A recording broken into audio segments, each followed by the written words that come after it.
કુબેરનું સ્થાન કેવું છે, કુબેરની જગ્યા એવી છે.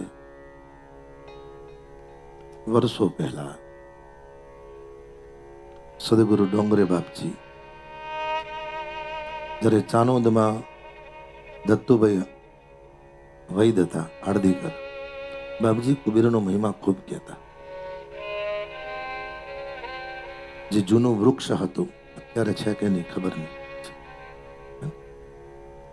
એ વૃક્ષની અંદર એક એવું દિવ્ય સ્વરૂપ પ્રગટ રહેતું હતું.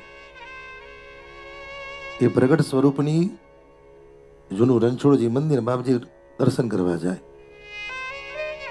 જે વૃક્ષ હતું એ વૃક્ષની એક અનુભૂતિ પૂજ્ય બાપજીએ કરાવી હતી.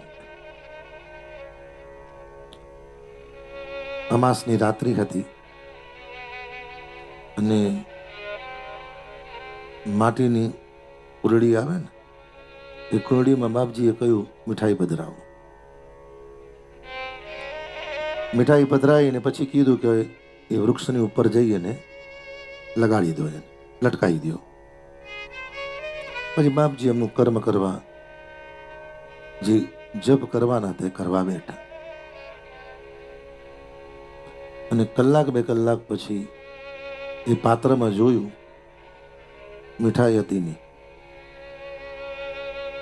ગુરુ મહારાજને પૂછ્યું અમે, બાપજી કે પવિત્ર સ્થળ છે, પવિત્ર સ્થાન છે, આજે પણ જે સ્વરૂપ પ્રગટ અને પ્રત્યક્ષ સ્વરૂપે બિરાજે છે, કોઈ મહિને બે મહિને પગે લાગવા જવું, વંદન કરવા, અને કોઈ પણ સ્થાનમાં જાઓ ને સાહેબ, કોઈ પણ સ્થાનમાં સૌથી પહેલા એક પ્રાર્થના કરવી, એ સ્થાનની અંદર જે જે મહાપુરુષો પ્રત્યક્ષ અને ગુપ્ત સ્વરૂપે બિરાજે છે, એ મહાપુરુષોની કૃપા અમારા પર થાય. બીજું, ભગવદ અનુગ્રહથી એ મહાપુરુષો જેવી શરણાગતિ અને પ્રત્યક્ષ દેવ એક નહીં અનેક સ્વરૂપે બિરાજે છે.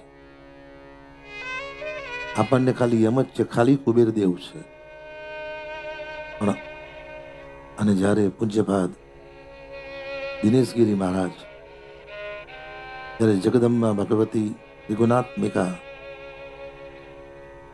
અને પછી તો સાહેબ તો લાખ કરે ચતુરાઈ કર્મ કા ખેલ મીટે ના ભાઈ. વર્ષો પહેલા હું જ્યારે જતો, એક મહારાજજી હતા, એમને એક પગ નહોતો. અત્યારે તો છે કે નહીં, એ વર્ષોથી પગ નહોતો. એ મહારાજજી સાથે બહુ સંબંધ હતો.